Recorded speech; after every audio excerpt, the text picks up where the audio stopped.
নমস্কার, আমি স্বস্তিকা রায় ফেথকাস্টের বিশেষ অনুষ্ঠান আয়ুর্বেদিক আজকালে আপনাদের সকলকে স্বাগতম জানাচ্ছি। শুরুতেই দেখে নেব কল্যাণী প্যারিসের সেপ্টেম্বর মাসের কিছু গুরুত্বপূর্ণ সংবাদ শিরোনাম। কল্যাণী প্যারিসে নতুন রূপে সানডে ক্লাস পালিত হলো। ভ্যালেঙ্কেনি ও কুমারী মেরির জন্মজয়ন্তী। হায়দ্রাবাদে যুব নেতৃত্ব প্রশিক্ষণ। 14ই সেপ্টেম্বর পালিত হলো পবিত্র ক্রুশের বিজয় উৎসব। অনুষ্ঠিত হলো বিশ্ব আদিবাসী দিবস এবং করম উৎসব। ডন বস্কো প্যারিসের ক্রীড়া প্রতিযোগিতা। অনুষ্ঠিত হলো বিইসি এর অ্যানিমেশন। এতক্ষণ শুনলেন সমস্ত শিরোনামগুলি। এবার চোখ রাখবো বিস্তারিত খবরের দিকে।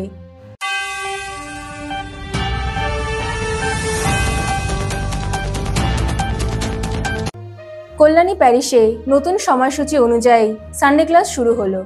কল্যাণী থেকে আমাদের প্রতিনিধি গ্লোরিয়া প্রামাণিকের রিপোর্ট। 7ই সেপ্টেম্বর কল্যাণী প্যারিসে নতুন উদ্যম এবং সময়সূচির সঙ্গে শুরু হলো সানডে বা ক্যাটেকিজম ক্লাস।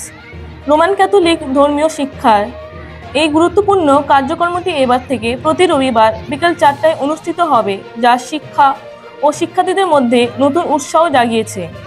প্যারিসের সমস্ত ছাত্রছাত্রী এবং ক্যাটেকিজম ক্লাসের সমস্ত শিক্ষিকাদের উপস্থিতিতে এই নতুন অধ্যায়ের সূচনা হয়।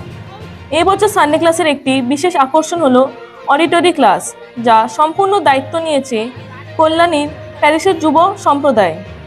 এই নতুন উদ্যোগের প্রতি ছাত্রছাত্রীদের মধ্যে ব্যাপক আগ্রহ দেখা গেছে। প্রথম দিনে তাদের চোখ মুখে ছিল নতুন কিছু শেখার এবং উপভোগ করার আনন্দ, যা প্যারিসের শিক্ষা কার্যক্রমকে আরও গতিশীল করে তুলবে বলে আশা করা হচ্ছে। এই ক্লাসগুলি প্রশ্ন উত্তরের মাধ্যমে ধর্মীয় বিশ্বাস এবং মতবাদকে একটি সুশৃঙ্খল উপায়ে শেখানো হয়।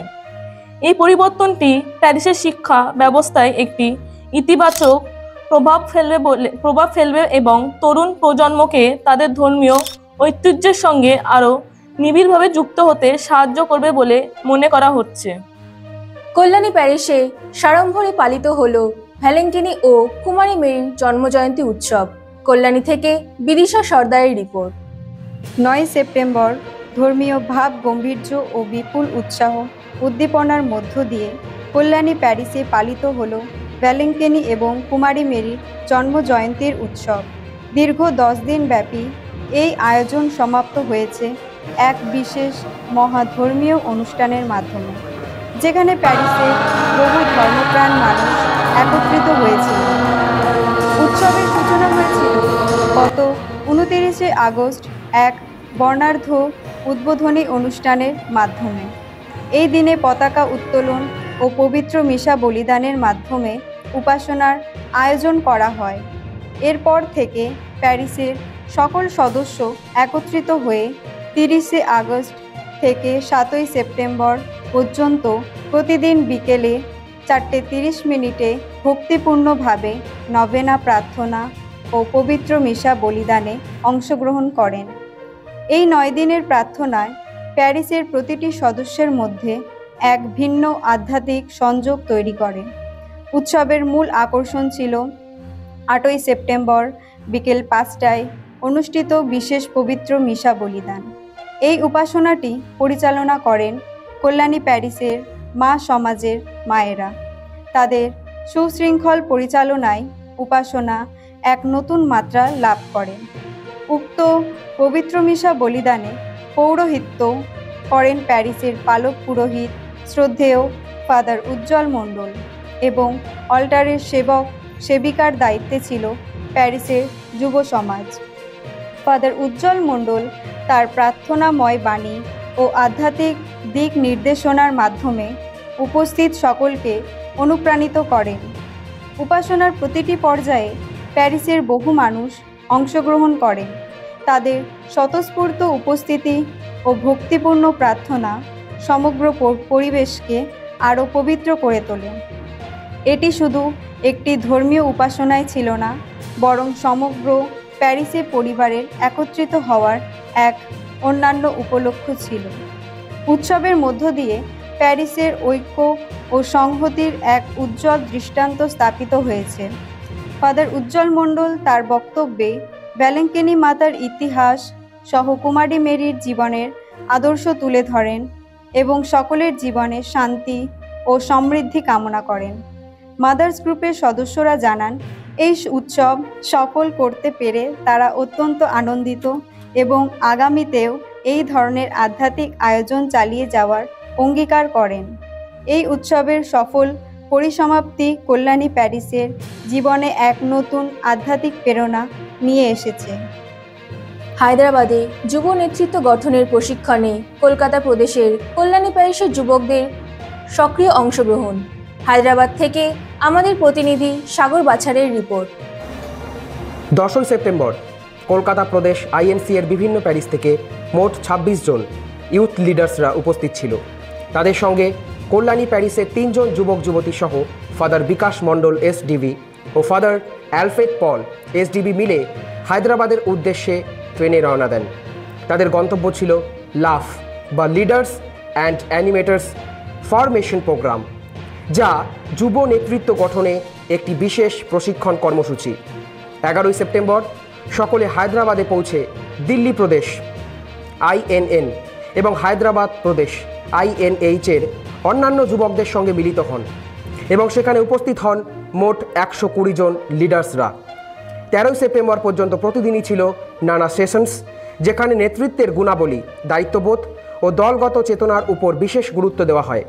পাশাপাশি অনুষ্ঠিত হয় বিভিন্ন প্রতিযোগিতা, সাংস্কৃতিক অনুষ্ঠান এবং পারস্পরিক অভিজ্ঞতা বিনিময়ের সুযোগ। 14ই সেপ্টেম্বর ছিল ভ্রমণের দিন। হায়দ্রাবাদ দর্শন, শহরের ঐতিহ্যবাহী ও আধুনিক দর্শনীয় স্থানগুলি ঘুরে দেখেন সকলে, যা পুরো সফরকে আরও আনন্দময় করে তোলে। 15ই সেপ্টেম্বর সকলে ফেরার পথে যাত্রা শুরু করেন। 4 দিনের ওই অভিজ্ঞতা যুবকদের শুধু নেতৃত্বের দীক্ষাই দেয়নি, বরং তাদের মধ্যে গড়ে তুলেছে নতুন বন্ধুত্ব, সাংস্কৃতিক বিনিময় ও পারস্পরিক সহযোগিতার চেতনা। 14ই সেপ্টেম্বর কল্যাণীর খ্রিস্টানপাড়ায় মহাসমারোহে পালিত হল পবিত্র ক্রুশের বিজয় উৎসব। কল্যাণী থেকে স্নেহা রায়ের রিপোর্ট। কল্যাণীর খ্রিস্টান পাড়ায় মহাসমারোহে পালিত হল পবিত্র ক্রুশের বিজয় উৎসব। পশ্চিমবঙ্গের নদিয়া জেলার কল্যাণী শহরের রঘুনাথপুরে অবস্থিত খ্রিস্টান পাড়ায় এক আনন্দমুখর ও পবিত্র পরিবেশে পালিত হল পবিত্র ক্রুশ উত্তোলন উৎসব। প্রতি বছরের মতো এবারও এই বিশেষ দিনটি উপলক্ষে স্থানীয় চার্চের পবিত্র ক্রুশের ব্রতর সামনে এক বর্ণাঢ্য অনুষ্ঠানের আয়োজন করা হয়েছিল। সেন্ট টেরেজা জোনের উদ্যোগে আয়োজিত এই অনুষ্ঠানটি স্থানীয় মানুষের পাশাপাশি দূর দূরান্ত থেকে আসা পুণ্যার্থীদের উপস্থিতিতে এক ভিন্ন মাত্রা পায়। বিকেল 5টায় অনুষ্ঠানের শুভ সূচনা হয় পবিত্র খ্রিস্টজাগের মধ্য দিয়ে। শ্রদ্ধেয় ফাদার চন্দন ব্যানার্জির পৌরোহিত্যে এই ধর্মীয় আরাধনা সম্পন্ন হয়। তার মর্মস্পর্শী বক্তব্য এবং প্রার্থনায় উপস্থিত ধর্মপ্রাণ মানুষেরা গভীর শান্তি অনুভব করেন। পুণ্যার্থীদের ভিড়ে কানায় কানায় পূর্ণ ছিল অনুষ্ঠানস্থল। এই পবিত্র আরাধনার মাধ্যমে যীশু খ্রিস্টের প্রতি শ্রদ্ধা ও ভক্তি নিবেদন করা হয়। পবিত্র খ্রিস্টজাগের পর অনুষ্ঠানের পরবর্তী অংশগুলি একের পর এক অনুষ্ঠিত হয়। প্রথমে সমস্ত উপস্থিত মানুষের মধ্যে হালকা জলখাবার বিতরণ করা হয়। এরপর সমাজের দুস্থ ও অসহায় মানুষদের মুখে হাসি ফোটানোর জন্য নতুন বস্ত্র বিতরণ করা হয়, যা এই উৎসবের মানবিক দিকটিকে ফুটিয়ে তোলে। সন্ধ্যার পর থেকে শুরু হয় মনোজ্ঞ সাংস্কৃতিক অনুষ্ঠান। স্থানীয় শিল্পীরা তাদের অসাধারণ প্রতিভার পরিচয় দিয়ে নৃত্য ও নাটক পরিবেশন করেন।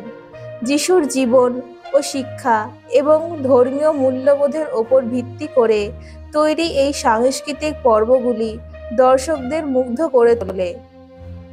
অনুষ্ঠানের সমাপ্তি ঘটে এক বিশাল সম্প্রদায়ের নৈশ ভোজের মধ্য দিয়ে। এই ভোজে জাতি, ধর্ম, বর্ণ নির্বিশেষে সকলেই একসঙ্গে মিলিত হন এবং একতা ও ভালোবাসার বার্তা ছড়িয়ে দেন। সমগ্র অনুষ্ঠানটি সুষ্ঠুভাবে পরিচালনার জন্য সেন্ট টেরেজা জোনের সদস্যরা অক্লান্ত পরিশ্রম করেন, যা সকলের প্রশংসা কুড়িয়ে নেয়। এই উৎসবটি কেবল একটি ধর্মীয় অনুষ্ঠান ছিল না, বরং সম্প্রীতি ও মানব সেবার এক উজ্জ্বল দৃষ্টান্ত হয়ে রইল।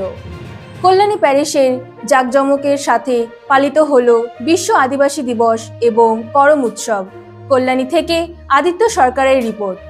21শে সেপ্টেম্বর কল্যাণী প্যারিসে আদিবাসী সম্প্রদায়ের পক্ষ থেকে করম উৎসব ও আদিবাসী দিবস পালিত হয়। অনুষ্ঠানটি শুরু হয় গির্জায়, যেখানে পবিত্র মিশা উদযাপন করেন ফাদার ডিওনিস মিঞ্জ। মিশাটি হিন্দি ভাষায় অনুষ্ঠিত হয়। মিশার পর গির্জার হল ঘরে শুরু হয় মূল অনুষ্ঠান। সঞ্চালনার দায়িত্বে ছিলেন প্রধান দুই উপস্থাপক, সুমিত এক্কা ও রুমা টুডু। পুরো অনুষ্ঠান ছিল নৃত্য পরিবেশনায় ভরপুর, যা দর্শকের মন জয় করে। প্যারিসের পালক পুরোহিত ফাদার উজ্জ্বল মণ্ডল উপস্থিত থেকে আনন্দ ভোগ করে নেন। এদিনের অনুষ্ঠানে প্রধান অতিথি হিসাবে আমন্ত্রিত ছিলেন মিস্টার মহেশ মিঞ্জ, যিনি ভারতের আবগারি ও শুল্ক দপ্তরের অবসরপ্রাপ্ত সহকারী কমিশনার। দিনভর উচ্ছ্বাস, আনন্দ ও সংস্কৃতির আবহে অনুষ্ঠানটি সফলভাবে সম্পন্ন হয়। সবশেষে আয়োজিত হয় একত্রে মধ্যাহ্ন ভোজন, যা এই আদিবাসী দিবস ও করম উৎসবের সমাপ্তি টানে। ডনবস্কো প্যারিস লিলুয়ায় ক্রীড়া প্রতিযোগিতায় অংশ নিল কল্যাণী প্যারিসের যুবক যুবতীরা। লিলুয়া থেকে আমাদের প্রতিনিধি আমান ওরাওয়ের রিপোর্ট। 27 সেপ্টেম্বর 2025 তারিখে ডনবস্কো ক্যাথলিক চার্চ কল্যাণী এর যুবক যুবতীরা আনন্দের সাথে যোগ দিল এক ক্রীড়া প্রতিযোগিতায়, যা অনুষ্ঠিত হয়েছিল ডনবস্কো প্যারিস লিলুয়ায়।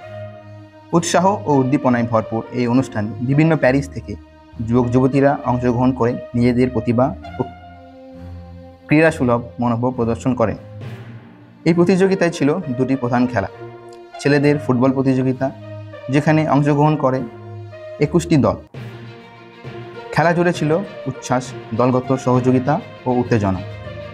মেয়েদের থ্রোবল প্রতিযোগিতা, যেখানে প্রতিদ্বন্দ্বিতা করে 8টি দল। দৃঢ় মনোবল ও ঐক্যের জোরে খেলা হয় অত্যন্ত উপভোগ্য।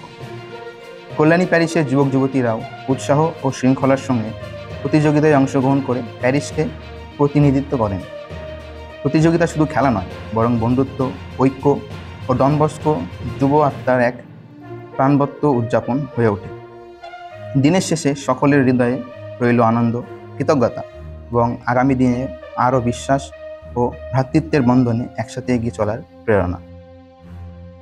কল্যাণী প্যারিসে অনুষ্ঠিত হলো বিইসি এর অ্যানিমেশন। কল্যাণী থেকে ক্লেমেন্ট সরকারের রিপোর্ট। 28শে সেপ্টেম্বর 2025 রবিবার কল্যাণী প্যারিসের এক বিশেষ বিইসি ওরিয়েন্টেশন প্রোগ্রাম অনুষ্ঠিত হয়।